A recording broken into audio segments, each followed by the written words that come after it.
নমস্কাৰ আপোনালোকে চাই আছে সাৰ্চ দ্য ৰিয়েলিটি ষ্টুডিঅ'ত মই নীলাক্ষী এটা গুৰুত্বপূৰ্ণ খবৰ সৰকাৰী কৰ্মচাৰীৰ সকলৰ বাবে এটা ডাঙৰ খবৰ কিয়নো স্বয়ংক্ৰিয়ভাৱে কৰ্তন হ'ব বিদ্যুৎ আজি 7:30 কৰ্তন কৰা হ'ব সৰকাৰী কাৰ্যালয়ৰ বিদ্যুৎ আমি সবিস্তাৰে দৰ্শকক জনাব বিচাৰিছো স্বয়ংক্ৰিয়ভাৱে কৰ্তন হ'ব ৰাজ্যৰ সৰকাৰী কাৰ্যালয়ৰ বিদ্যুৎ সন্ধিয়া 7:30 পিছতে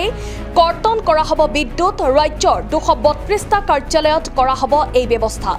কৰ্মচাৰীয়ে 6 বজাৰ পিছত কাৰ্যালয়ত থকাৰ কোনো প্ৰয়োজন নাই ৰাতি অধিক সময় থকাৰ বিপৰীতে পুৱা সোনকালে 1 ঘণ্টা আগত কাৰ্যালয়লৈ অহাৰ আহ্বান মুখ্যমন্ত্ৰীৰ গুৱাহাটী কৰ ভৱন মুকলি কৰি এই কথা ঘোষণা কৰিছে মুখ্যমন্ত্ৰীয়ে এটা গুৰুত্বপূৰ্ণ খবৰ সৰকাৰী কাৰ্যালয়ত কৰ্মৰত কৰ্মচাৰীৰ বাবে স্বয়ংক্ৰিয়ভাৱে কৰ্তন হ'ব ৰাজ্যৰ সৰকাৰী কাৰ্যালয়ৰ বিদ্যুৎ সন্ধিয়া 7:30 পিছতে কৰ্তন কৰা হ'ব বিদ্যুৎ ৰাজ্যৰ মুঠ 232টা কাৰ্যালয়ত কৰা হ'ব এই ব্যৱস্থা এতিয়াৰে পৰা কৰ্মচাৰীয়ে 6 বজাৰ পিছত কাৰ্যালয়ত থকাৰ কোনো প্ৰয়োজন নাই ৰাতি অধিক সময় থকাৰ বিপৰীতে পুৱা সোনকালে 1 ঘণ্টা আগত কাৰ্যালয়লৈ অহাৰ আহ্বান জনাইছে মুখ্যমন্ত্ৰী হিমন্ত বিশ্ব শৰ্মাই আজি গুৱাহাটী কৰ ভৱন মুকলি কৰি এই কথা ঘোষণা কৰিছে মুখ্যমন্ত্ৰী হিমন্ত বিশ্বই কি মন্তব্য কৰিছে আমি সেই মন্তব্য এই মুহূৰ্তত আগবঢ়াইছো কাৰ্যালয়ত থকাৰ কোনো মিনিং নাই যদি বাজেট 6টা বজাৰ পিছত কাৰ্যালয়ত কৰ্মচাৰীসকল থকাতকৈ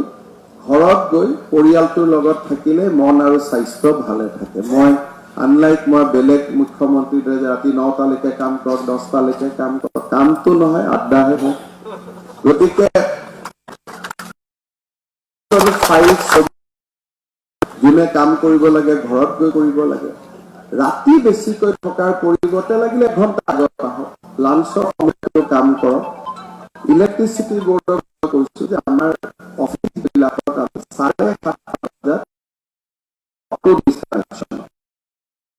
আমি কৰিব নোৱাৰো কাম কৰিব নকৰে আমি এটা পলিচি ডিসিশন লৈছো যে এক্সেপ্ট মেডিকেল কলেজ আৰু যিকেইটা ক্ৰিটিকেল অফিচত বাদ দি এতিয়া মুখ্যমন্ত্ৰী কাৰ্যালয়টো কাম কৰিবই লাগিব সেক্ৰেটাৰিয়েট কাম কৰিব লাগিব কিন্তু টেক্স ডিপাৰ্টমেণ্টত ৰাতি 7টাৰ পিছত কাম কৰাৰ কোনো ইয়াত কোনো ভেলু এডিশ্যন নহয় স্বাস্থ্য বেয়া হয় মানুহৰ কাম বেয়া হয় তাতকৈ ঘৰত গৈ ফেমিলিৰ লগত টাইম খৰচ কৰিলে বেছি ভাল হয় গতিকে আমি প্ৰত্যেকটো কাৰ্যালয়তে কামৰ স্পীড অনুসৰি অটো ডিসকানেকশনৰ এটা টাইম আমি ঠিক কৰি ল'ব লাগে আৰু বোৰ্ডে নিজে নিজে অটো ডিসকানেক্ট কৰি দিব আমি কোনেও লাইট বন্ধ কৰিব নালাগে আজি দিনটোত অসমত মই 232 কাৰ্যালয় অটো ডিসকানেকশনলৈ গৈছো আজি দিনটোত 232 কাৰ্যালয় অটো ডিসকানেকশনত গৈছে আৰু কোনো আপত্তি কৰা নাই আৰু কেতিয়াবা কোৱাৰ্টাৰবিলাকত আমি যদি ইলিগেল কাৰেণ্ট ৰাখি থৈছিলো সেইটো ডিসকানেক্ট হৈছে নিজে বিল দিব সেইটো এটা ভেলু এডিশ্যন চৰকাৰৰ লাভ হৈছে বেলেগ কথা বাজেটৰ সময় নহলে 6 বজাৰ পিছত কাৰ্যালয়ত থকাৰ কোনো মিনিং নাই যদি বাজেট আছে থাকিব লাগে 6টা